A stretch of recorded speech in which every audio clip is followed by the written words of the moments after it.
ఏంటి సార్ నిజంగానే లడ్డు విషయంలో శరత్ గారు మరి ఇంతటి ప్రాబ్లం వచ్చింది మరి గత హయాంలో ఉన్నటువంటి వైసీపీ హయాంలోనే జరిగిందని చెప్పేసి అంటున్నారు. అన్ని రకాలుగా కొన్ని ప్రూవ్ చేయబడ్డాయి కూడా. దాని మీద పవన్ కళ్యాణ్ గారు ఆయన ఉద్యమం ఆయన చేస్తూ ఉన్నారు, చంద్రబాబు నాయుడు గారు ఆయన ఉద్యమం ఆయన చేస్తూ ఉన్నారు. ఏంటి సార్ ఏం తేల్చారు ఫైనల్గా? నిజంగానే ఇలాంటి ఇష్యూస్ మీద ఎలా స్పందిస్తారు? ఏంటి మీరు చెప్పేది? రవి గారు, ముందుగా మీకు యోయో టీవీ ప్రేక్షకులకి, తోటి ప్యానెల్ సభ్యులు గిరిరావు గారికి అందరికీ నమస్కారం అండి. సో ఇక్కడ ఫస్ట్ మనం కోట్లాది మంది హిందూ ప్రజలు ఎవరైతే ఉన్నారో అందరూ అపురూపంగా చూసుకునే ఒక ఇష్యూ ఏదైతే ఉందో తిరుమల ప్రసాదం అనేది. కొంతమంది అక్కడికి డైరెక్ట్గా దర్శనం చేసుకోవడానికి ఒక్కొక్కసారి 24 గంటలు 36 గంటలు అని మనం టీవీలో చూస్తుంటాం, ఇంత టైం పడుతుంది అని. అలాంటి పరిస్థితుల్లో వాళ్ళు లడ్డు ప్రసాదాన్నే దర్శనంగా భావించి ఇంటికి వెళ్ళే వాళ్ళు కూడా చాలామంది ఉన్నారు. అలాంటి సిట్యుయేషన్స్లో ఇప్పుడు 5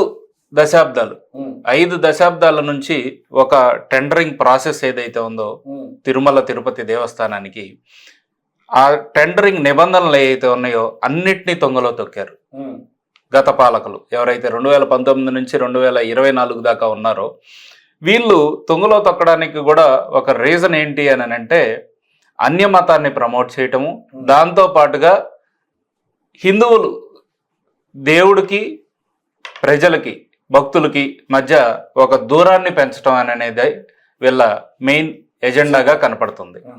ఇందులో చూస్తే ఇది ఎందుకన్నాను అంటే ఆ స్టేట్మెంట్ 2019లో మీరు చూస్తే తిరుపతిలో 3 చర్చిలు ఉండేవి. ఈరోజు చూస్తే మీరు దగ్గర దగ్గర 27 చర్చిలు వచ్చినాయి తిరుపతి మొత్తంలో. ఈ విధంగా ఎంత అన్యమతాన్ని వీళ్ళు ప్రమోట్ చేశారు అని అనేది మనకు అర్థమవుతుంది. అంతేకాకుండా పాలక మండలి ఎవరైతే ఈఓ ఉన్నారో ధర్మారెడ్డి, ఆయనతో పాటు ఇదివరకు పాత చైర్మన్ ఎవరైతే టీటీడీ చైర్మన్ ఉన్నారో వైవి సుబ్బారెడ్డి గారు, దాంతోపాటు భూమల కరుణాకర్ రెడ్డి, వీళ్ళందరూ అన్యమతస్తులే కదా.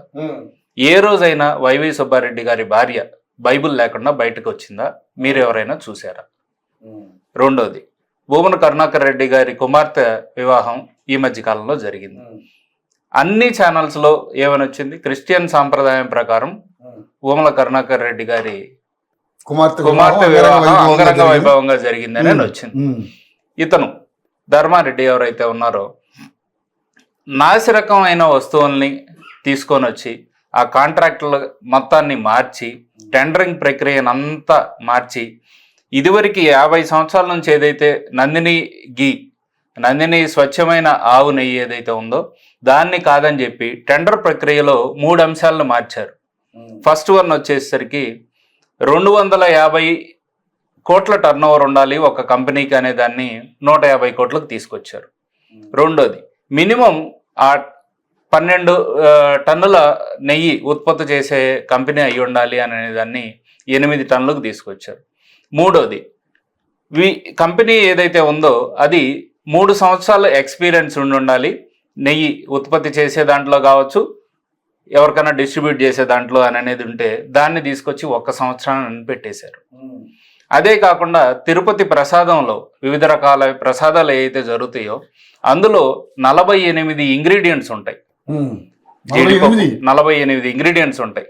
జీడిపప్పు కావచ్చు, పిస్తా పప్పు కావచ్చు, బాదం పప్పు కావచ్చు, లేక ఇంకా మిగిలినవి అన్ని బియ్యం కావచ్చు, అన్ని కలుపుకోండి.